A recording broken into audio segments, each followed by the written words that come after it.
do you fear on the Jets, and where do you think that the Cowboys hold an advantage? Corey, if we're talking about who we fear from the the Jets, does that conversation start with Garrett Wilson for you? Offensively, yeah. Okay. Breece Hall is a really good running back, too. Does he not look like he's put on some weight? I don't know if you've noticed that. Are you trying to do a FAMU honeybees kind of deal? He right looks here? a little thicker in the midsection than he typically has, is all I'm saying. That's a yes. And because he looked like a very trim running back before. And I just noticed a difference. I'm just saying. Not shaming, I'm asking. Maybe he wanted to put the weight on. Maybe he was like, in order for me to actually make it through an NFL season, I need to be a little thicker. Well, body shaming Corey butt. Majors may or may not have a point, but it's been effective because Garrett Wilson and Breece Hall have each produced at least one explosive play in every game this season. Explosive play, for the purposes of this, is defined by a 12-plus yard rush and a 16-plus yard completion. Hall and Wilson have a combined 16 explosive plays, and that is second most behind only the Rams' combination of Puka Nacua and Devontae Adams. When you pair that up against a run defense that struggled mightily in the second half of the Cowboys game against the Packers, and a pass defense that struggles pretty much at all points, that sounds like a terrifying combination to me. Yeah, Garrett Wilson he makes the regular catches. He makes the weird catches, like that one that he made was a Monday night game that he caught one-handed in the back of the end zone. You're just like, wow. Was that the one that you just played? Yeah, he's a very special receiver. Justin Fields is not a special quarterback. And I agree. He is one of those where if you say he's a running quarterback, that's all I've really seen him excel at so far. Okay. And I've always wanted to see a little better passing from Justin Fields. His first instinct is to bail. And maybe it is because his offensive lines have not been good enough, but his first instinct is I can use my legs. Now it's a benefit because he can do it. I just haven't seen the quarterback that I thought I could get the most out of in college. I've not seen that in the NFL. With that in mind, then, do you think another possible outcome is he's like, I know I can do this well? Like when you talk about he's apt to bail, is he because like, I know I can do that? Yes, and that goes to the point of don't ask your quarterback to do anything he can't do. That's a Bill Belichick, Bill Parcells. I'm not going to ask you to make a throw I know you can't make, especially in a big moment of a game. So when you are good at something, you do those things. However, I still think at the position, and this goes to what Shanahan said, at some point you have to deliver big throws in the pocket. Okay. And I can't trust him to do that. But he should trust Garrett Wilson a lot. They were teammates at Ohio State. They should have a lot of trust with each other, and they should be developing that and growing that too. I think Mason Taylor's a pretty interesting tight end also. And you just saw you can get beat up by the tight end, obviously. Yeah. So I'm not saying he's a world beater, but I was very interested in watching him the other night. Now, Alec, I've got a question for you. Oh, no. Do you think Las Vegas, it's a real football question, do you think Las Vegas should fear the over on this? Because the over-under is set at 47.5. And I want to put that in perspective for you. We all know how bad the Cowboys' defense has been, specifically their secondary. Fair? Feel like everyone would agree on that. I'll agree. Good. The Cowboys are 32nd in the NFL against the pass. They give up 12 yards per pass, which is terrible. Consider this. The Jets are 29th in the NFL and give up 10.9 yards per pass. All right. So the Cowboys give up 297 yards passing per game. And I just told you the Jets give up almost 11 yards passing per attempt. These are two of the absolute worst pass defenses, even though Sauce Gardner is there, in the NFL. And I can't help but wonder if this is going to be a scoring palooza. It better be, just because of the scouting reports of both of these teams. And then I know the Jets haven't had any success really this season, but a lot of their games have been close. Yeah, and they've been high scoring. Yes. So that team can score points. It feels like just how I talk about the Cowboys. That team can really score points if they really want to, and they can do it with ease at times.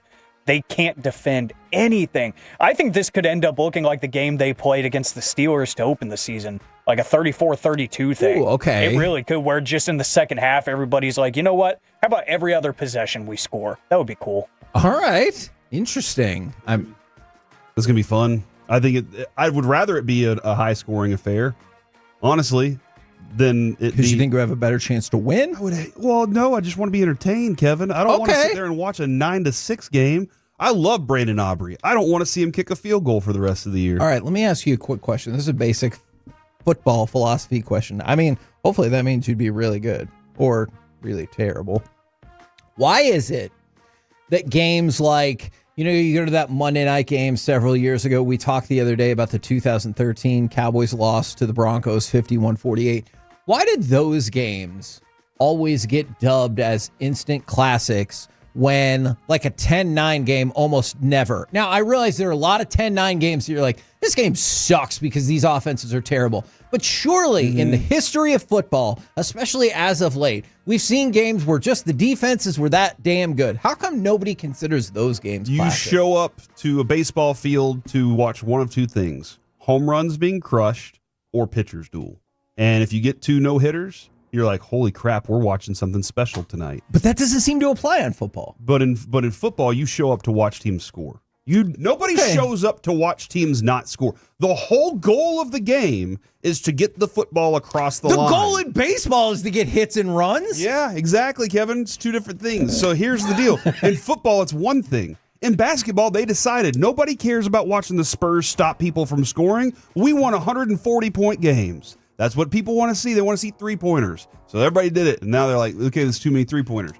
But in football, you show up because you want to watch teams score, and you think, I just watched Peyton Manning and Tony Romo, two great quarterbacks, go out there and dissect a defense, instead of I just watched Roquan Smith and Myles Garrett go at it and stop it. You think the offense sucks if you're watching a game that ends up being that way. Is it because of the individualistic nature of what you were just talking about? Because I feel like in baseball, in the pitcher's duel, well, it's like one pitcher, hopefully. And then in hockey, if you see a goalie dominate, whereas in basketball and football, it's probably going to be like multiple people or a group of people. Go back to that Kansas City Rams game. It's not the Kansas City Rams, by the way, but the Chiefs Rams, and what that you were pointing that one out. Where was that in L.A.? They were supposed to be in Mexico and ended up being back in L.A. The fires are going on. It's a high-scoring affair, but we felt like we were watching two great offenses play and go at it. We didn't care about the defenses in that game because we felt like we were watching two great offenses play. And so I don't think I'm watching a great offense in the Jets. I think I'm watching a bad defense in the Cowboys if the Jets have a lot of points. Okay. But I do want it to be exciting, and that I don't want it to not be exciting. On the defensive side, Kevin, Quentin Williams and Will McDonald are the two guys that are a little terrifying for me. Oh, in your face, Sherwood. So let's talk about Quentin Williams for just a second.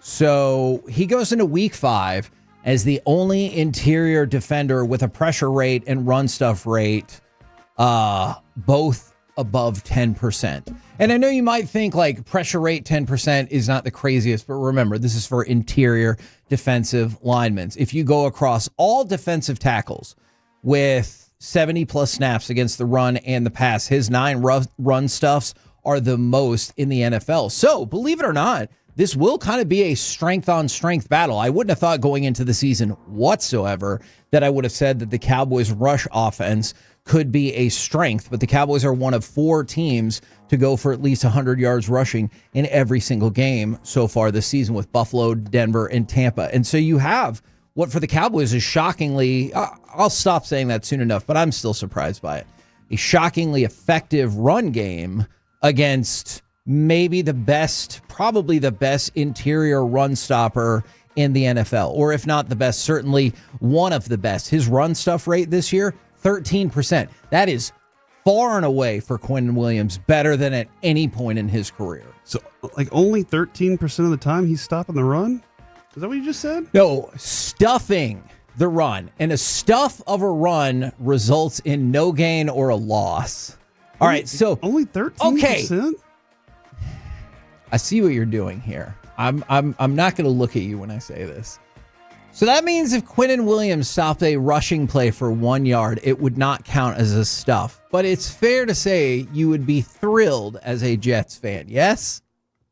I mean, don't you kind of want that number to be 100%? Oh my God. I really thought it was either going to be that or, I don't know, I'm not a Jets fan. Like, I those are the two answers. I'm just saying, I feel like the numbers for the Cowboys are going to be pretty decent if only 13% of the time. All right, you know what? From now on in these segments, I'm going to take just one statistic that I know is going to be misinterpreted or defined down, and I'm going to raise the number artificially to give it a better reflection of what Corey would find impressive.